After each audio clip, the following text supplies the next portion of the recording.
Assalamualaikum warahmatullahi wabarakatuh. Waalaikumsalam.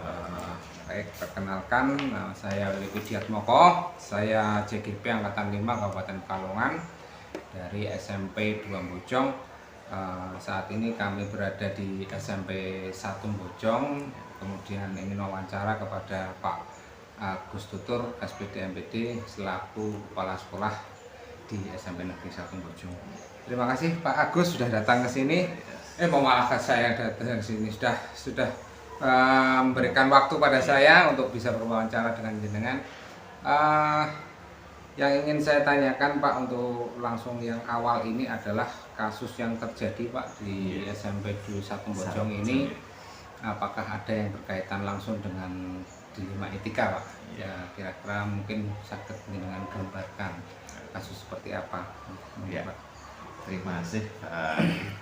Ini untuk kasus di SMP Negeri 1 Bojong yang kami angkat dilema etika, itu adalah etika yang sama-sama baik, yaitu ada memang siswa kami ya, secara prestasi di non akademik yaitu olahraga itu bagus, tapi di akademik itu kebetulan karena sering ada event-event yang untuk di olahraga kan di mata pelajaran, sehingga untuk tatap mukanya kurang, sehingga nilainya itu jadi di bawah. Yaitu suatu dilema juga ya, karena itu di satu ini siswa itu benar pingin kemudian berprestasi, satu sisi ini tidak bisa berprestasi sehingga anak akan tidak naik. Nah, itu dilemanya di situ kan. Berarti bisa saya simpulkan bahwa yang terjadi adalah terjadi dilema antara anak tersebut berbaik dalam prestasi non akademiknya, sedangkan dia di akademiknya sangat rendah. Jadinya memang kalau boleh disimpulkan nanti mungkin antara benar dan salah, bisa dengan benar dan benar. Kemudian selama ini bagaimana Anda mengidentifikasi kasus-kasus yang merupakan dilema etika atau bujukan moral? Jadi bisa saya gambarkan, mungkin tadi sudah jenengan terangkan ya antara benar dan benar. Oke, bagaimana Pak Agus itu menjalankan pengambilan keputusan di sekolah Anda? Apakah mengandung nilai-nilai kebajikan Pak? Ya, kebajikan apa saja Pak? Kebajikannya itu tadi ya, secara ini anak berprestasi itu kan baik, tapi di sisi lain akademik tidak bisa mengikuti pelajaran, itu kan menurun. Nah ini tapi anak ini harusnya ya karena tadi sudah membuat nama baik sekolah ya, tentunya ini harus diapresiasi oleh sekolah. Nah itu perlu kami mengundang, istilahnya di aturan tadi di yang anak-anak di bawah KKM tentunya kan tidak bisa naik kalau ada kriteria tertentu, tapi itu kami mengundang dari baik ya kurikulum yang membuat aturan kesiswaan, yang tentunya karena ini anak-anak berprestasi itu kan yang biasanya ke kesiswaan, terus orang tua ya yang punya anak tadi biar tahu, terus wali kelas dan guru BK itu biar diberikan. Berarti kalau boleh saya simpulkan, mungkin bernilai kebajikan yang nilai kebebasan ya Pak ya. Itu anak tuh bebas untuk memilih, kemudian juga ada nilai di tanggung jawabnya, dan kemudian nilai yang selanjutnya adalah mungkin di penghargaan, bahwa anak tersebut memang punya hak untuk mendapatkan penghargaan dikarenakan dia berprestasi secara non akademik. Ya, matur nuwun Pak Agus. Kemudian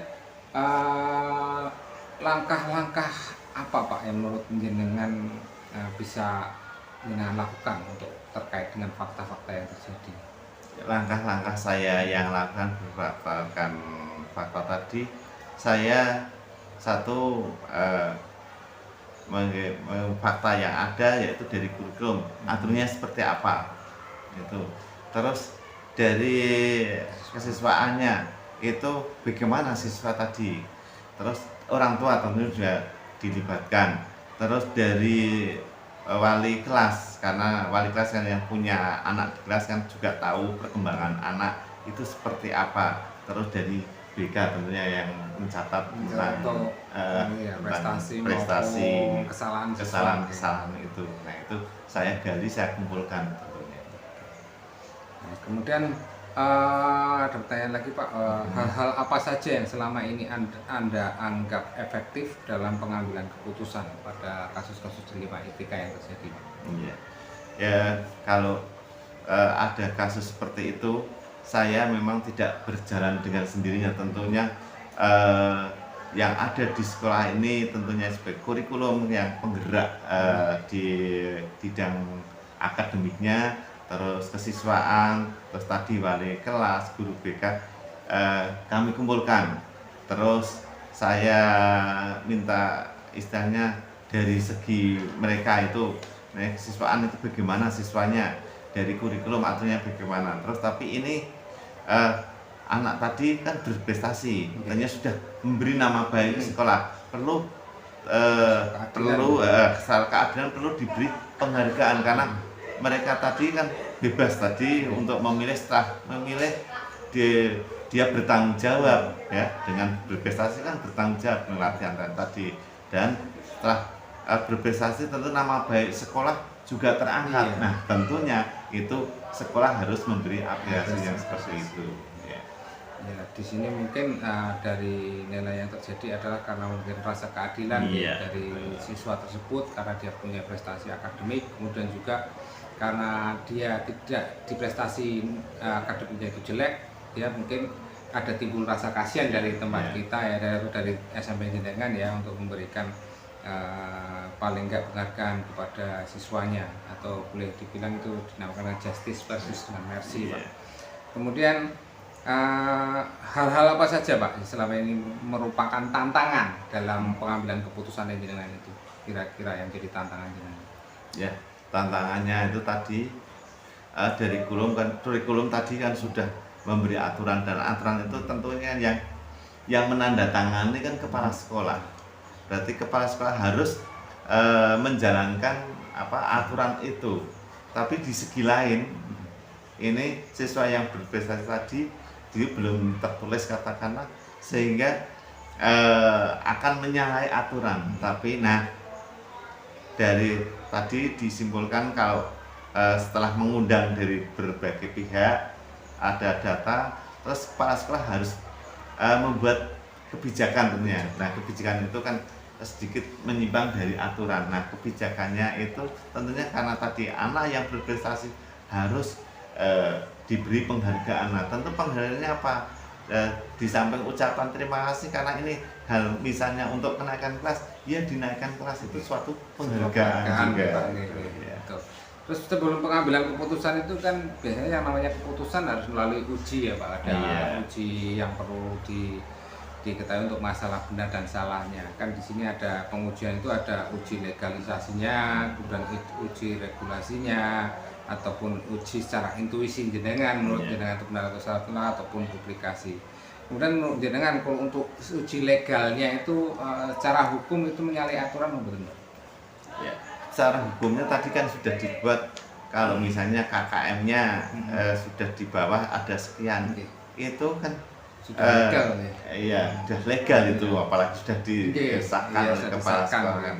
Tapi dari segi lain itu kan yang namanya untuk membuat kebijakan itu ya harus satu sisi saja.